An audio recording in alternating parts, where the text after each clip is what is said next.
The Grizzlies have owned the Bucks in recent years, but the Grizzlies are in a tough spot tonight. How do we bet this game? I'll dive into it in just a bit. I'm Ronald Kabang from WagerTalk.com and TheMoneyBaller.com. We are now up and over 100 units of profit overall since September 1st. Currently, the number one handicapper in both the NFL and NBA to start the season. And WagerTalk currently has a deal going on for me where if you buy 30 days of my NBA plays, you get 30 days of NFL for free. That's $179. That does include 5% plays, and I have one this weekend where I am 14-2 on 5% plays this year.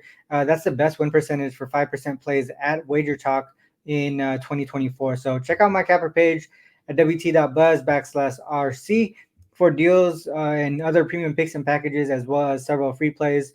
Now let's dive into this matchup between the Bucks and the Grizzlies. For the Grizzlies, the injuries are piling up for them right now. Bain and Smart, they were both sidelined in the last game. Ja Morant's status, to me, I feel like is sort of unknown. I don't see him on the injury report, but it's a back-to-back. They've been managing his minutes, so I'm really not sure what to think of Ja Morant's status right now. This does leave the Grizzlies really thin in both scoring and playmaking. And their offense, I feel like, especially if Ja Morant is out, they're going to struggle to find a rhythm. Even if Morant does suit up, I did mention that they've been managing his minutes, and in a back to back in a long season, I think he will continue to probably have his minutes restricted. And before yesterday's game, before Bain and Smart got hurt, the Grizzlies were already thin.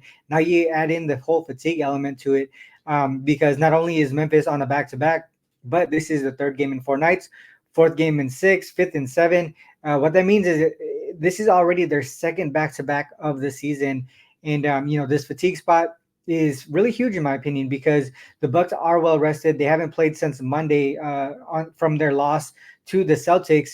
And from a trend perspective, you look at road favorites with at least 2 days of rest against an unrested team off of a loss, 36-4 straight up. 30-10 ATS since 2019. That's a 75% ATS hit rate. Both the Bucks and Grizzlies, I think defensively they've been kind of struggling, but now the Grizzlies in their situation, thin, fatigue spot. I think their defense is going to get hit a little bit more than the Bucks in this game. And then the Grizzlies, they're allowing teams to shoot the three at a high clip, and they don't force turnovers at a high rate either, and also send opponents to the line at a high percentage, and all that stuff lines up well for the Bucks team. Obviously they've been struggling with 3-point efficiency, but they do get to the line consistently. They do take a decent amount of threes as well. So maybe against this Grizzlies defense, they should be able to hopefully make a few more threes in this game specifically. And even if there's a potential look ahead that people might bring up here with Milwaukee having the Cavs on deck, but I think at 1-3, I feel like they do have. I know it's early in the season, but 1-3, losing to teams like the Nets and the Bulls, I feel like they're going to come into this one with a sense of urgency. They need to build some type of momentum going into a tougher part of the schedule, and this seems like it should be an easy win with how thin the Grizzlies are. So I think they use this one as a momentum builder. I know the Grizzlies, like I mentioned earlier, they own the Bucks in recent years. Since 2019, 7-3 straight up, 8-2 against the spread. But I just think that there are too many things going against the Grizzlies tonight. So had to take the Bucks. I actually gave this out to clients at 5.5 last night. But right now at 6.5, I still think it's a good to go play. I see Circa at the Wager Talk live odds screen. Circa already has moved it to 7. I think 8 or better. As long as it stays at 8 or better, I think the Bucks can go ahead and win and cover. Do you agree on this one? What are your thoughts on this game? Make sure you leave a comment. Leave your thoughts and angles on this one. I'll try to comment back. If you enjoyed the breakdown, like and subscribe to the channel. Make sure you click the notification button as well so you don't miss another breakdown from any of the other Wager Talk handicappers that we have. Once again, head over to wt.buzz/RC for free and premium picks and packages. Take advantage of that incredible deal that they have over at Wager Talk right now for me.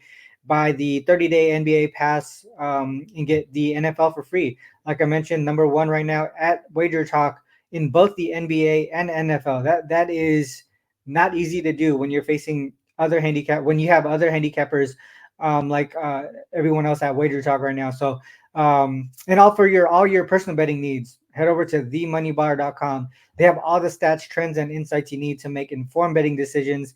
You can use promo code RC50 to get 50% off your first billing cycle. Themoneybar.com. It's my main source for handicapping. It's a huge reason why I've been successful in the NBA, NFL, last season in the WNBA. So check it out, themoneybar.com. So that's the end of the video, guys. Whether you fade or follow, it is on you to make that call. Good luck with all your actions. Until next time, peace.